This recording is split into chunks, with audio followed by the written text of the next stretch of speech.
सहितं नमामि। माताश्री पिताश्री को सादर प्रणाम। अपना प्रयोजन कहो पुत्र। मेरे लिए तो माता पिता ही संपूर्ण जगत है। मैंने तो आप दोनों की 3 परिक्रमा कर तीनों लोकों की परिक्रमा से ज्यादा पुण्य प्राप्त कर लिया है। पुत्र गणेश, तुम्हारी बुद्धिमता और प्रतिभा से मेरा मन प्रसन्न हुआ।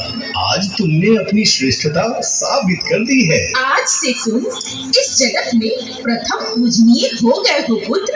गजाननाय गणाध्यक्षाय नमो नमः। विनायकाय ब्रह्माय गणपति नमो नमः। एकदंत भगवंत गणपति नमो नमः। वक्रतुंड गणराय गणपति नमो नमः। भालचंद्र लंबोदर गणपति नमो नमः। आज से जगत में आदि अनादि काल तक जो कोई भी अपने माता पिता की पूरी निष्ठा और श्रद्धा पूर्वक सेवा करेगा और उनका आदर सम्मान करेगा, उसे किसी तीर्थ और पूजा पाठ की आवश्यकता नहीं होगी। उन पर मेरी सदैव कृपा बनी रहेगी। माते, बहुत दिनों से मेरे मन में एक जिज्ञासा है। मुझे आपके काली अवतार की कहानी जानने की उत्सुकता है। पुत्र, तो लो सुनो। यह घटना पूर्व काल की है। यह अधर्म पर धर्म की विजय की कहानी है। उस काल में रक्त बीज नाम का एक राक्षस था। उसे आपके पिताजी से वरदान मिला था कि उसका रक्त भूमि पर गिरने के साथ ही उसी के जैसा ही बलशाली राक्षस उत्पन्न हो जाता था। ऐसा वरदान पाकर वह अहंकारी हो गया था।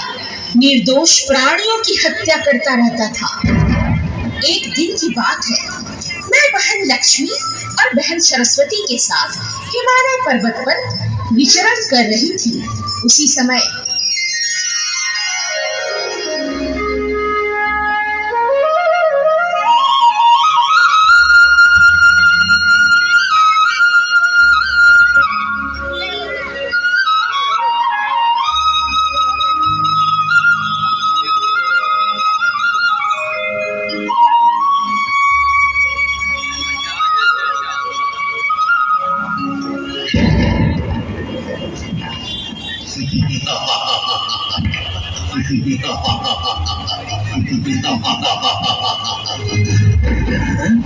अरे सुंदरियों, इस वीरान हिमालय में क्या कर रही हो? तुम तीनों तो अति दिव्य और सुंदर हो। तुम मेरे महाराज की भार्या बनने योग्य हो। मेरे साथ चलने के लिए तैयार हो जाओ। अन्यथा तुम तीनों को बलपूर्वक घसीट कर ले जाऊंगा।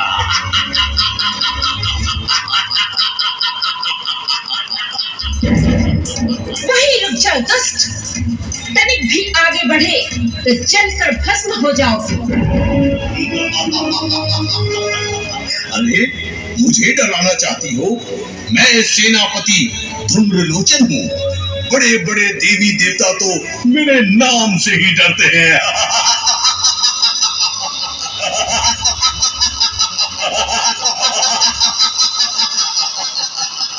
धूम्रलोचन, यदि तुम्हें अपना प्राण प्रिय है तो अपने पाताल लोक में चला जा, नहीं तो तेरी मृत्यु निश्चित है। लगता है तुम तीनों को बलपूर्वक ही ले जाना पड़ेगा।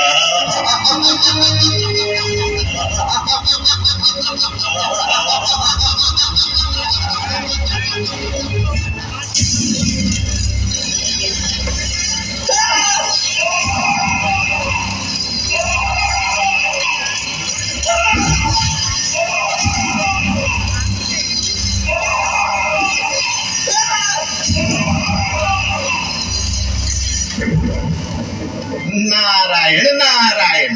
प्रणाम माते। कल्याण हो। कहिए, क्या खबर लाए हैं देवर्षि नारद? माते, आप तो सर्वव्यापी हैं। नारायण नारायण। फिर भी यदि आप पूछ रही हैं तो मैं बता ही देता हूँ। महादेव से वरदान पाकर रक्त बीज नामक राक्षस ने तीनों ही लोगों में आतंक मचा रखा है। नारायण नारायण। उसके आतंक से सारे देवी देवताओं एवं प्राणियों में भय व्याप्त है। आप एक बार फिर दुर्गा रूप धारण कर उस राक्षस का वध कर सबकी रक्षा करे माँ। नारायण नारायण। तथास्तु देवर्षि। ओम दुर्गाय नमः। ओम दुर्गाय नमः। ओम दुर्गाय नमः।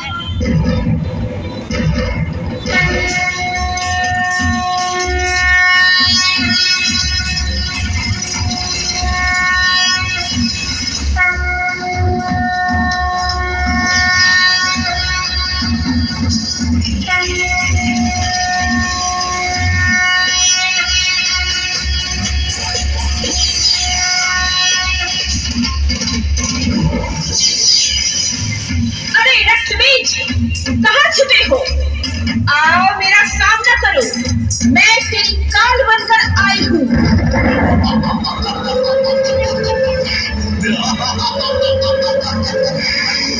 कौन है?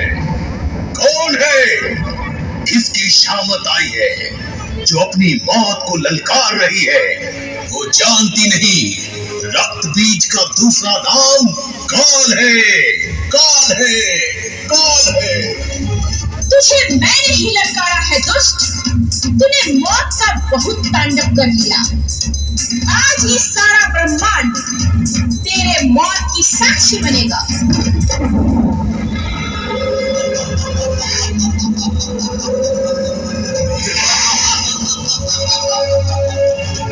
कौन मारेगा मुझे? इस पूरे ब्रह्मांड में किसी में इतनी शक्ति नहीं जो मुझे मार सके।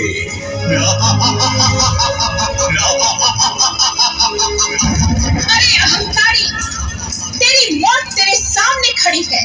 आ, रणभूमि में मेरा सामना कर।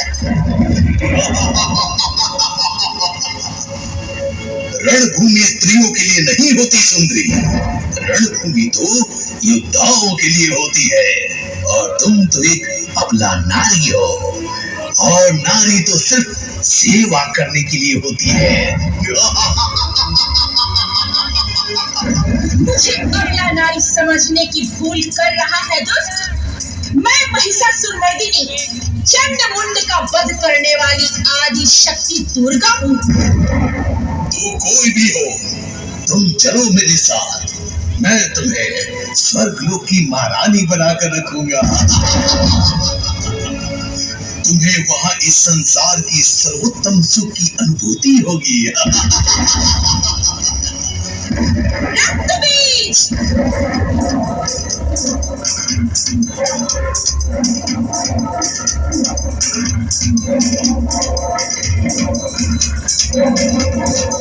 तू काल की तरह बातें मत बना। युद्ध कर मुझसे। अरे वाचाल नारी, तू दिखने में जितनी कोमल और मनोरम है, तेरी वाणी उतनी ही कठोर और अहंकारी है। ले संभाल अपने आप को।